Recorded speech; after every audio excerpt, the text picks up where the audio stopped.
मंगलवार की अलसुबह शहर के व्यस्ततम आजाद चौक में उस वक्त हड़कंप मच गया जब पूर्व विधायक अशोक सिंह सरस्वार और वर्तमान जिला पंचायत अध्यक्ष सम्राट सिंह सरस्वार के कथित कब्जे वाले मकान में उनकी बहन डॉली चौहान और पिताजी विनय सरस्वार पति और बेटे के साथ हक जताने पहुंची, जहां उन्होंने मकान के गेट और दरवाजों का ताला तोड़कर मकान में प्रवेश किया।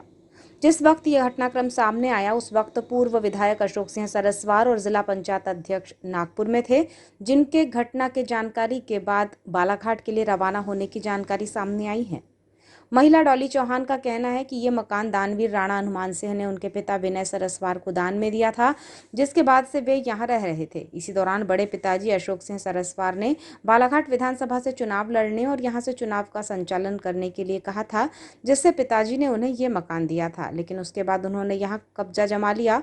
इस दौरान उन्हें पिताजी ने घर खाली करने कहा तो उनके साथ मारपीट की और हमें यहाँ से भगा दिया, जिसके बाद से वो लगातार विभिन्न माध्यमों से घर का कब्जा देने के लिए बड़े पिताजी पूर्व विधायक अशोक सिंह सरस्वार और भाई जिला पंचायत अध्यक्ष सम्राट सिंह सरस्वार से प्रयासरत थे, लेकिन उनके कब्जे नहीं देने पर हमने प्रशासन की मदद से आज घर में प्रवेश किया है और अब हम यहाँ पर हम लोग साथ में थे। हमारे पिताजी ने बड़े भाई बाप संभाल रहे हैं, भतीजा करके उनको आने जाने रहने दिए। मेरी मम्मी गुजरी, इनमें 13 दिन नहीं हुए, मेरी मम्मी गुजरी, इन्होंने ताले बदल दिए, सामान फेंक दिए और हमारे पापा को बाहर कर दिए। जब हम लोग आए पूछने के लिए तो इन्होंने बोला कि अब हम इस घर में रहेंगे, आप नहीं रहेंगे। फिर हम लोगों ने इनको बहुत बार पत्र दिया, चाबियाँ मांगी घर की, नहीं दिए। फिर इन्होंने हम पे दबाव डाला कि हमको ये मकान बेचो। फिर हमारे हस्बैंड आए, पापा आए, इन्हें नेम प्लेट तोड़े। हमारे पापा ने बोले तुमने मेरी नेम प्लेट क्यों तोड़ी, तो उन्होंने मारा पीटी थी, मुझे मारे। हमारे बड़े पिताजी ने, सम्राट ने दामाद को मारा, पापा ने चिल्लाए, पब्लिक इकट्ठा हो गई। फिर उनने साजिद आया, साजिद ने जान से मारने की धमकी दिया। पब्लिक ने चिल्ला के बोली कि आप इनसे मत उलझो, आप थाने जाओ। हमने FIR की, FIR में सर कुछ भी कार्रवाई की। फिर पूरा मीडिया में आया, मीडिया का हमको बहुत मदद मिली। मीडिया से हमको, जबकि हम यहाँ मीडिया को नहीं जानते थे, हम यहाँ मीडिया वाले आए और हमको मीडिया से बहुत मदद मिली। और हम लोगों ने हमने उनको बोला भी, हमारे पापा ने बोला भी कि आप ये अच्छा नहीं कर रहे हो। फिर भी उन्होंने बोले कि नहीं, अब तो आप नहीं रहोगे, हम ही रहेंगे और ये हमको बेचो मकान। लॉकडाउन के समय पे हमारे पापा 2 बार आए, कोरोना बहुत फैला था। पापा ने बोला कि मेरे को यहाँ आने दो, रहने दो, मैं, मेरी बेटी, मेरे नाती नाती रहेंगे। उन्होंने 2 बार हमारा सामान फेंक दिए। पापा यहाँ 5-5, 6-6 घंटे बैठे रहे, उन्होंने हमको आने नहीं दिया। सम्राट ने बोला कि हम अभी नागपुर में हो, शाम को आना। शाम तक हम बैठे रहे तो बोला अभी तो हमारा प्लान बदल गया, अब आप बाद में आओ। तो हमको ऐसा करते रहे।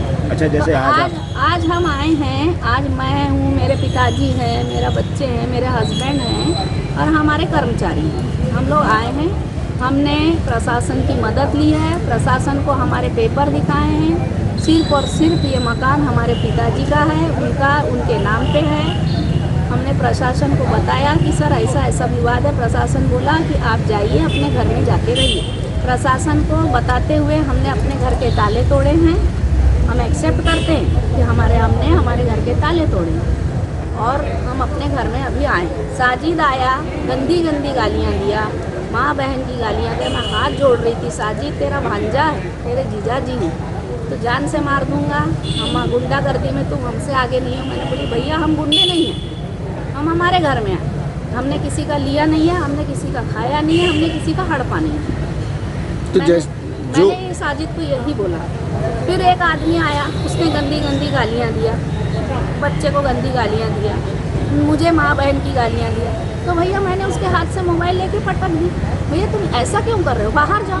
फिर हमने पुलिस को इन्फॉर्म किया, पुलिस हमारे मदद को आई है।